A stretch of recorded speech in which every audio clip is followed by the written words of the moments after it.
नमस्कार दोस्तों, मैं Ranjeet Yadav class 10th NCERT math की इस वीडियो में आप सभी का स्वागत करता हूं। प्यार दोस्तों, आज के इस वीडियो में हम लोग प्रश्नावली 1.4 के प्रश्न संख्या 2 को सॉल्व करने वाले हैं। अब आपका क्वेश्चन होगा कि सर कि प्रश्न संख्या 1 को तब आप क्यों लिखे हैं, क्योंकि आप देख सकते हैं कि ऊपर दिए गए प्रश्न में उन परिमेय संख्याओं के दशमलव प्रसारों को लिखिए जो शांत हो, ऐसा क्वेश्चन दिया गया है।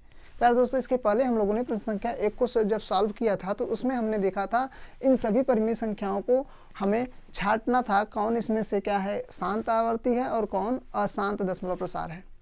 बस यहाँ पूछा था कि बिना लंबी विभाजन प्रक्रिया किए आप ये बताइए कि इनमें से कौन शांत है और कौन अशांत। तो आपने वहाँ देखा था कि आपको भाग देकर नहीं पता करना था। जैसे मैं आपको बता दूँ, जैसे 10/3 आपको दिया गया, यानी यहाँ आपको पूछा जाएगा कि आप ये बताइए ये परिमेय संख्या शांत है अथवा अशांत। तो आप क्या करेंगे, आप यही करेंगे, आप इसको 3 से भाग दे देंगे। जब आप देंगे 3 त्रिक 9 हुआ, फिर 1 बचेगा, दशमलव बढ़ाकर करेंगे तो फिर होगा 3 त्रिक 9, फिर ऐसे ऐसे आता चला जाएगा प्यारे दोस्तों, और ये संख्या पूरी तरह से कटेगी नहीं। तो वहाँ आपने देखा था जो संख्या दशमलव के बाद समाप्त हो जाती थी उसे हम लोग क्या बोलते थे, शांत दशमलव प्रसार। जो नहीं हो पाता था उसे अशांत बोल देते थे। तो यहाँ प्यारे दोस्तों क्या है, आपको मतलब कि ये नहीं बताना है शांत है या अशांत, उसके शांत दशमलव प्रसार को लिखना है। आप देख सकते हैं ऊपर दिए गए प्रश्न में उन परिमेय संख्याओं के दशमलव प्रसारों को लिखिए जो शांत हो, यानी उनका दशमलव प्रसार लिखना है आपको। पहले क्वेश्चंस में आपको केवल ये बताना था कि शांत है अथवा अशांत, लेकिन इसमें आपको शांत दशमलव प्रसार है, उन सभी प्रसारों को लिखना है।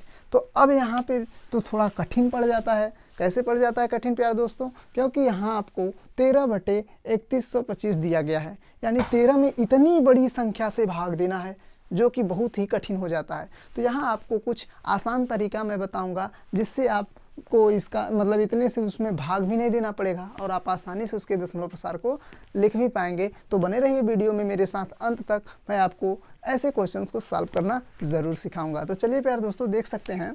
तो आपने नोटिस किया होगा पहले क्वेश्चंस में, तो वहाँ आपको ये बताया जाता था कि हर का हम लोग क्या करते थे, हर का हम लोग गुणनखंड करते थे। गुणनखंड करने के बाद जब जो उसके गुणनखंड मिलते थे हम उसमें क्या खोजते थे प्यारे दोस्तों, 2 के पावर n 5 के पावर m के रूप का है अथवा नहीं। जो इस रूप का मिल जाता था हम लोग बोलते थे ये शांत दशमलव प्रसार है। जो इस रूप का नहीं मिल पाता था उसे हम लोग क्या बोल देते थे, अशांत दशमलव प्रसार। तो ठीक उसी प्रकार प्यारे दोस्तों हमें यहाँ चेक करना होगा। तो हम लोग तो पहले ही चेक कर चुके हैं कि शांत कौन कौन है, अशांत। अब यहाँ हमें इसके दशमलव प्रसार को लिखना है। तो यहाँ देख सकते हैं मैं पहला क्वेश्चन ले रहा हूँ प्यारे दोस्तों, इसमें 13/3125 का हमें पता है कि ये क्या है, शांत दशमलव प्रसार है, क्योंकि हम लोगों ने पहले क्वेश्चन को सॉल्व करके रखा है। फिर भी हम लोग इसका गुणनखंड करेंगे प्यारे दोस्तों। क्यों करेंगे अभी मैं बता रहा हूँ आपको। तो यहाँ होगा तो हम लोग इसे 5 से डायरेक्ट काटते हैं। तो क्या हो गया, 5 5 छक्के 30, यहाँ हुआ ये 2 बार जाएगा, उसके बाद 5 पचे 25, 5 एकम 5, फिर यहाँ पे जाएगा 2 बार 5 पचे 25, फिर 5 यहाँ पे फिर 5 से देंगे तो 5 दूना 10, यहाँ 2 बचा 5 पचे 25, और फिर इसके बाद 5 पचे 25, 5 एकम 5 हो गया। यानी हमें यहाँ पे क्या मिला, ध्यान से देख सकते हैं कि यहाँ पे हमें मिला कि 13/5 के घाते 5। अब आप कहेंगे सर इसके हम दशमलव प्रसार को कैसे लिखेंगे। तो मैं आपको एक बात बताता हूँ। आपने कभी देखा होगा कि यदि 25/100 लिखा है तो आप क्या करते थे, अगर इसे मतलब नीचे से हर से 100 हटता था तो यहाँ पे 2 अंक तक दशमलव लग जाता था, यानी आप लिख सकते थे 0.25।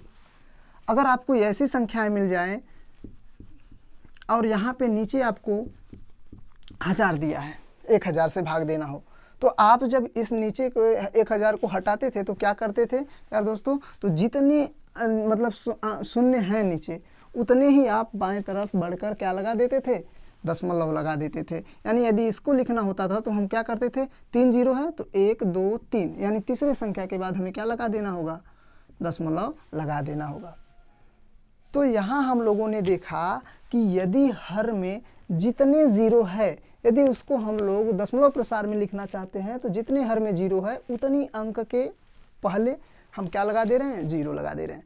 तो हमारा कोशिश होगा प्यारे दोस्तों ऐसे क्वेश्चंस में कि हर की वैल्यू हम लोग हर में मतलब कि 0 वाली संख्या बना लें। देख सकते हैं कैसे बनाते हैं। तो यहाँ हम लोग क्या कर रहे हैं, यहाँ 5 के घाते 5 है, तो हम क्या करेंगे, जिसमें जो कमी होगा, जैसे आपको यहाँ 5 के घाते 5 है, तो अगर हम देखें कि 5 में 2 का गुणा कर दे तो क्या बन जा रहा है 10, यानी यहाँ 5 है तो 2 की कमी है। यदि 5 और 2 का गुणा हो जाता है तो 10 बन जाता है। तो कितने 2 की कमी है, यानी प्यारे दोस्तों यहाँ 5 के घाते 5 यानी 5 इसमें 5 बार है इसके गुणनखंड में। तो हमें क्या होगा, करना होगा कि 2 को भी 5 बार इसमें शामिल करना होगा, ताकि हर एक 5 हर एक 2 से क्या करे, गुणा करे और 10 बना ले। आई होप प्यारे दोस्तों मेरी बात को आप समझ रहे होंगे मैं कहना क्या चाहता हूँ। मतलब यहाँ 5 के घाते 5 है तो हम लोग क्या करेंगे, ऊपर और नीचे अंश और हर दोनों में 2 के घाते 5 से गुणा कर देंगे, क्योंकि आप लोग जानते हैं कि अगर हम एक ही में करेंगे तो क्या होगा, हर मतलब मान में इफेक्ट पड़ेगा। यदि दोनों में कर रहे हैं अंश और हर दोनों में तो ये कट जाएगा और मान पर कोई फर्क नहीं पड़ेगा। तो यहाँ आप देख सकते हैं, तो यदि देखें यहाँ पे तो क्या हो जाएगा, ध्यान से देखिए 13। अब फिर 2 के घाते 5 को जब तोड़ेंगे तो देख सकते हैं 2 गुणे 2 गुणे 2, चलिए यहीं पे तोड़ लेते हैं कि स्टेप बढ़ जाएगा। तो क्या हुआ, 2 गुणे 2 गुणे 2 गुणे 2, उसके बाद गुणे 2, 5 बार इसे तोड़ लिए। अब यहाँ आप देख सकते हैं, यदि आप लोग घातांकों का गुणा पढ़े होंगे तो आप ध्यान से सुनिए, यदि x स्क्वायर गुणे y स्क्वायर है प्यारे दोस्तों, मैं आपको ये बताना चाहता हूँ। तो आप क्या कर सकते हैं, इसको इन दोनों को एक ब्रैकेट में लेकर ऊपर स्क्वायर लगा सकते हैं, यानी घात समान सेम हो तो दोनों संख्याओं को एक में किया जा सकता है। आई होप आपको ये समझ में आ रहा होगा। तो आप क्या करेंगे, 5 गुणे 2 करेंगे और इसके यहाँ पे रख लेंगे, मतलब 5। यार दोस्तों ध्यान रखिएगा, जब गुणा में रहेगा तभी ऐसा करिएगा, कभी ऐसा मत करिएगा। यदि 5 के घाते 5 प्लस 2 के घाते 5 है तो आप ये न कभी मत करिएगा 5 प्लस 2 के घाते 5। केवल गुणा में ये चीज़ लागू होगा, ऐसे मतलब जोड़ या घटाने में नहीं। आई होप मैं क्या कहना चाहता हूँ आप समझ रहे होंगे। तो यहाँ देख सकते हैं मैंने क्या किया, 5 और 2 को एक में कर लिया, क्योंकि ये गुणा है और गुणा में जब सेम घाते हैं तो घातों को अलग करके दोनों को एक में कर लिए हम लोगों ने। तो यहाँ पे देख सकते हैं क्या हो जाएगा, 13 गुणे 2 गुणे 2 गुणे 2 गुणे 2, यानी 2 दूना 4 दूना 8 दूना 16 दूना 32, और नीचे क्या हुआ 5 के घाते मतलब 5 दूना 10, 10 के घाते क्या हुआ 5। अब हम क्या करते हैं, 13 का 32 में गुणा कर लेते हैं, 13 गुणे 32, 13 दूना क्या हो जाएगा 26 की 6 हासिल 2, 13 39 और 2 कितना हो जाएगा 39 2 41, यानी 416 हुआ। बटे यहाँ 10 के घाते 5 है, इसका मतलब क्या हो जाएगा 1 2 3 4 5, यानी 10 मतलब 1 के आगे 5 शून्य लिखेंगे, बराबर क्या हो जाएगा। अब ध्यान से देखिए नीचे कितने शून्य हैं, 5 ठो। तो हमें क्या करना होगा प्यारे दोस्तों, हमें ये करना होगा कि हमें ऊपर 5 मतलब अंक के पहले हमें क्या करना होगा, दशमलव लगाना होगा। तो आप देख सकते हैं 1 2 3 तो है ही, यानी 6 1 4 तो है ही, अभी हमें 3 स्थान तक ही मिला, तो 1 4 और 1 5, यहाँ हुआ हमारा दशमलव प्रसार और यही है आपका आंसर। आई होप प्यारे दोस्तों ये क्वेश्चन आपको समझ में आया होगा बहुत ही आसानी से और बहुत ही अच्छे से। तो चलिए प्यारे दोस्तों मैं आपको बढ़ता हूँ नेक्स्ट क्वेश्चंस पे, आप इसका स्क्रीनशॉट ले सकते हैं। तो दूसरा क्वेश्चन है हमारा, मैं इसे मिटा दे रहा हूँ प्यारे दोस्तों। दूसरा क्वेश्चन है 17/8, 17/8। अब इसका यदि हम लोग गुणा करें तो क्या हो जाएगा, 8 का मतलब गुणनखंड करेंगे, 2 दूना 2 चौको 8, 2 दूना 4, 2 1 कम 2, यानी 17/8 का जब हम लोग किए तो 2 के घाते 3 आया। अब इसमें किसकी कमी है, 5 के घाते 3 की। तो हम लोग क्या करेंगे, 5 के घाते 3 से ऊपर भी गुणा कर देंगे, 5 के घाते 3 से नीचे भी गुणा कर देंगे। तो यहाँ देख सकते हैं 17 गुणे 5 को 3 बार तोड़िए, 5 गुणे 5 गुणे 5, और यहाँ क्या कर सकते हैं, देखिए घात सेम है तो 2 गुणे 5 एक में लेकर घाते 3 लगा सकते हैं। यहाँ हो जाएगा 17 गुणे 125/5 दूना 10 के घाते 3। अब 125 में 17 का गुणा करते हैं, 125 में 17 का गुणा कर लेते हैं, 17 पचे 85 की 5 हासिल 8, 17 दूना 34, 34 और 8 कितना होगा 42 की 2 हासिल 4, 17 1 का 17 4 21। अब यहाँ देख सकते हैं प्यारे दोस्तों कितना आया 2125 और नीचे 10 घाते 3 है तो कितना लिख देंगे 3 शून्य। तो बराबर क्या हो जाएगा, नीचे 3 शून्य है तो हमें 3 अंक के पहले क्या करना होगा, दशमलव लगा देना होगा, यानी 5 2 1 2 जो है हमारा, इसके पहले 1 2 3 अंक के पहले दशमलव लगा देना होगा। ये हुआ हमारा आंसर। आई होप आपको समझ में आ रहा होगा प्यारे दोस्तों। तो चलिए हम लोग बढ़ते हैं अपने नेक्स्ट क्वेश्चंस की तरफ। तो आप इसका स्क्रीनशॉट ले सकते हैं। तो अब बढ़ते हैं हम लोग तीसरे क्वेश्चन की ओर। तो आप देख सकते हैं तीसरा क्वेश्चन क्या है। तीसरा क्वेश्चन है प्यारे दोस्तों 64/455। ये साफ साफ मैं बता दूं आपको, तो ये अशांत आवर्ती है। क्यों अशांत आवर्ती, आप देख सकते हैं ये कभी कटेगा नहीं। ध्यान से देख सकते हैं 455 है, यहाँ यदि हम लोग 5 से काटते हैं तो 5 9 45, 5 1 कम 5 हुआ। अब ये 7 से काटेंगे तो 13 बार जाएगा और 13 1 कम 13। आपने अभी पिछले वीडियोज़ में क्या पढ़ा था, उसमें यही पढ़ा था हम लोगों ने, इसके गुणनखंड में केवल 2 या 5 होना चाहिए, लेकिन इसमें क्या है 5 के अलावा 7 13 है, तो ये नहीं होगा। तो हम लोग बढ़ेंगे चौथे क्वेश्चन की तरफ।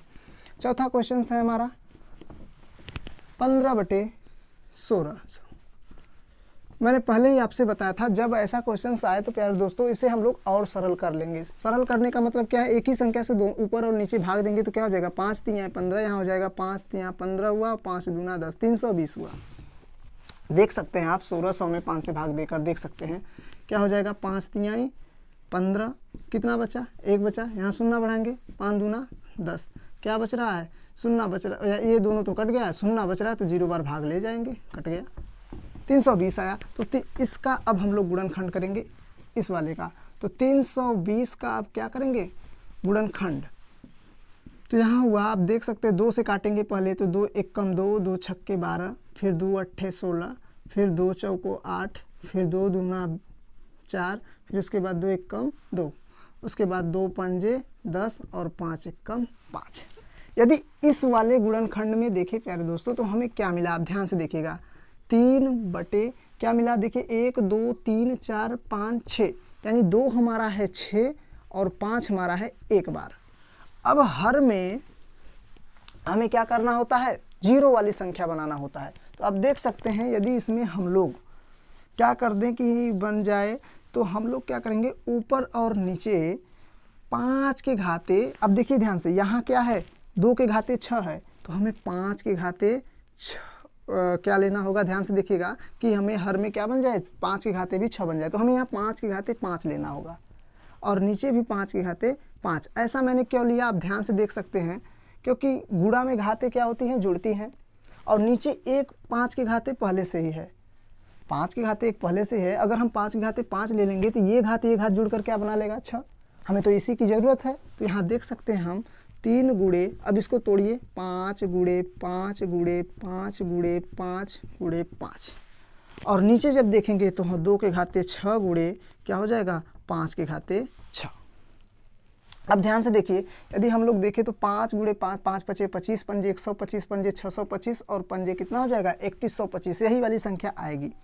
3 गुणे 3125 हुआ, और यहाँ पे क्या हो जाएगा, 2 गुणे 5, यानी एक ब्रैकेट में लेकर ऊपर घात लगा देंगे, तो बराबर क्या आने वाला है, ध्यान से देखिए, 3 पचे 15 की 5 हासिल 1, 3 दूना 6 1 7, 3 1 कम 3 और 3 त्रिक्का 9, यही संख्या आया। और नीचे क्या आ गया प्यारे दोस्तों, 2 गुणे 5, यानी 5 दूना 10 के घाते 6।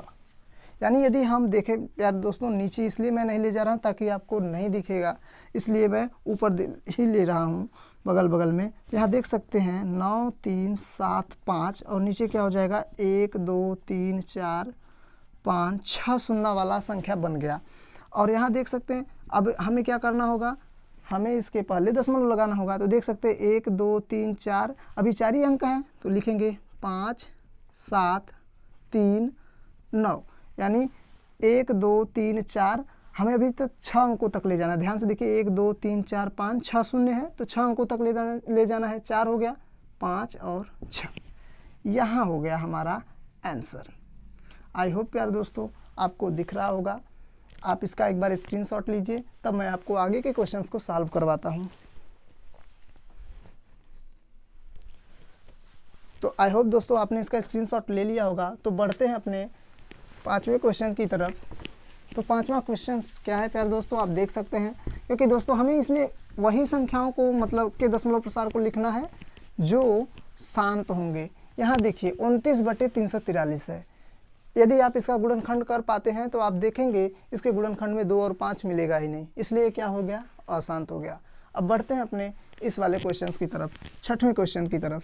तो ये हो गया हमारा 23/2 और 5/2। अब हमें क्या करना है, इसके हर को जीरो वाली संख्या बनाना है। तो आप देख सकते हैं यहाँ 2/3 पहले से ही है। तो यदि हम ऊपर नीचे 5/1 और 5/1 से गुणा कर दें तो ये 2 और ये 2 एक मिलकर क्या हो जाएगा, 3 बना लेगा। तो ये हो गया 23 यानी बराबर करना होगा। चलिए इक्वल मैं लगा देता हूँ, इधर ही सॉल्व कर देता हूँ। यहाँ दिया गया है क्या हो जाएगा 23 गुणे 5 मतलब 5 यहीं गुणा कर लेते हैं। 5 3 15 की 5 हासिल 1, 5 दूना 10 और 1 11, 115 आया। और यहाँ पे हम लोग क्या कर सकते हैं, 2/3 गुणे 5/3 बन जाएगा और लिखेंगे 115/5 दूना 10, यानी यहाँ एक संख्या में ले सकते हैं 2 गुणे 5/3 और यहाँ होगा 115/10/3 यानी 115/1000। और जब हम इसके दशमलव प्रसार को लिखेंगे तो ये हो जाएगा 1 2 3, यानी यहाँ दशमलव लग जाएगा। ये हुआ हमारा आंसर। अब बढ़ते हैं अपने इस वाले क्वेश्चंस की तरफ। तो आप देख सकते हैं प्यारे दोस्तों, इसके हल को यदि हम लोग करने जाएं तो यहाँ देख सकते हैं इसके अभाज्य गुणनखंड में क्या मिला है, 2/5 है, 5/7 है और 7/5। तो ये देखने से ही लग रहा है कि ये अशांतावर्ती है। क्यों है अशांतावर्ती, क्योंकि इसके अभाज्य गुणनखंड में 7 भी है। जैसा कि हम लोगों ने पढ़ा है कि 2 और 5 के अलावा कोई अन्य संख्या नहीं होनी चाहिए, तो यहाँ अशांत हो गया। अब बढ़ते हैं अपने 8वें क्वेश्चन की तरफ। तो 8वां क्वेश्चन क्या है प्यारे दोस्तों, 6/15। मैंने आपसे बताया है कि जब भी संख्याएं कटे तो उन्हें काट लेना चाहिए। यहाँ काटिए, एक ही संख्या से जब भाग देंगे तो क्या हो जाएगा, ध्यान से देखिए, जाएगा 3 दूना 6 और 3 5 15। इस वाली संख्या को तो देखने से ही पता चल रहा है कि यदि हम लोग इसमें भाग दे दें तो आसानी से पता चल जाएगा। चलिए क्या करते हैं, ऊपर नीचे 2 से गुणा कर देते हैं। क्यों मैंने किया, क्योंकि अगर हम 2 से गुणा कर देंगे 5 दूना 10 बन जाएगा और ऊपर क्या हो जाएगा 4 हो जाएगा और बटे 10, और इसके दशमलव प्रसार को हम आसानी से लिख सकते हैं 0.4। आई होप प्यारे दोस्तों यदि आप वीडियो में सीक्वेंस से बने हैं तो आपको समझ में आ गया होगा कि हम लोग ऐसे क्वेश्चंस में कर ही क्या रहे हैं। बस हम लोग हर में क्या कर रहे हैं, जीरो वाली संख्या बना ले रहे हैं। उसके बाद इसे हटाएंगे तो हर में जितने जीरो रहेंगे उस संख्या के पहले उतने अंक पे दशमलव लगा देना है। तो प्यारे दोस्तों आप इसका स्क्रीनशॉट लीजिए। तब बचे हैं ये दोनों क्वेश्चन, इनको भी मैं सॉल्व करवा देता हूँ। तो आई होप आपने इसका स्क्रीनशॉट ले लिया होगा। तो अब मैं इसे मिटाकर बढ़ता हूँ अपने 9वें क्वेश्चन पर। तो 9वां क्वेश्चन क्या कहता है प्यारे दोस्तों, 9वां क्वेश्चन कहता है कि 35/50। अब हम देखते हैं ये शांत है अथवा अशांत। पहले इसको देख लेते हैं, इसके अभाज्य गुणनखंड में क्या है, 35 मतलब सॉरी हर का हमें करना होता है। तो यहाँ हो जाएगा 2 दूना 4 मतलब और 2 पंजे 10, उसके बाद 5 5 25 और 5 एकम 5, यानी इसके अभाज्य गुणनखंड में हमें मिला 2/1 गुणे 5/2 मिला। अब हम यदि देखें तो हमें क्या करना होगा, इसमें यहाँ 5/2 है तो यहाँ हमें ऊपर और नीचे दोनों में क्या करना होगा, 2 से गुणा कर देना होगा। क्यों, ताकि इसका घात 1 और इसका घात 1 दोनों मिलकर क्या बना ले, 2/2 और 35 दूना क्या हो जाएगा 70/2/2 गुणे 5/2 और फिर यही लिखेंगे 70 क्या हो जाएगा आपका हो जाएगा 2 गुणे 5 के पावर 2 और यहाँ हो जाएगा 70/5 दूना 10/2 यानी यहाँ हो जाएगा 70/100। अब हम इसके दशमलव प्रसार को लिखेंगे तो नीचे 2 अंक शून्य वाला अंक है, संख्या है, तो हम लोग क्या करेंगे 2 अंक पे दशमलव लगा देंगे। ये हुआ हमारा आंसर। अब हम बढ़ते हैं अपने लास्ट क्वेश्चंस की तरफ। इसे देख लेते हैं ये शांत है अथवा अशांत। अगर शांत होगा तो इसके दशमलव प्रसार को लिखेंगे, अशांत होगा तो इसके दशमलव प्रसार को नहीं लिखेंगे। तो उस 27/210। चलते हैं इसका अभाज्य गुणनखंड करते हैं। हमें तो नहीं लगता है प्यारे दोस्तों ये शांत होगा, ये अशांत देखने से ही लग रहा है। आप पहले ही देख लीजिए, 7 त्रिक के 21, 7 से कट गया। और यहाँ पे देखेंगे तो फिर 3 दहा में 30, यानी 3 एकम 3 कर सकते हैं, 2 पंजे 10 और 5 एकम 5। इसके अभाज्य गुणनखंड में 7 है, 3 है, 2 है, 5 है। तो इसका मतलब ये 2 के घातीय n और 5 के घातीय n के रूप का नहीं मिला है, इसलिए ये संख्या दशमलव प्रसार मतलब अशांत आवर्ती है। और अशांत आवर्ती है तो हमें इसके दशमलव प्रसार को नहीं लिखना है। तो प्यारे दोस्तों, हमने प्रश्न संख्या 2 को बहुत ही आसानी से सॉल्व किया है। यदि आपके कोई भी डाउट रह गए हैं तो आप कमेंट के माध्यम से ज़रूर मुझसे पूछ सकते हैं। तो मैं आपसे यही कहना चाहूँगा, यदि आप इस चैनल पर नए हैं तो चैनल को सब्सक्राइब करके बेल आइकन को ज़रूर प्रेस करें, क्योंकि मैं लगातार क्लास 10th की वीडियोस को अपलोड कर रहा हूँ ताकि आपके बोर्ड एग्जाम की तैयारी अच्छे से हो पाए। तो मिलते हैं नेक्स्ट वीडियो में, अगले क्वेश्चंस को सॉल्व करेंगे उसमें। तब तक पढ़ाई करते रहे। All the very best. जय हिंद।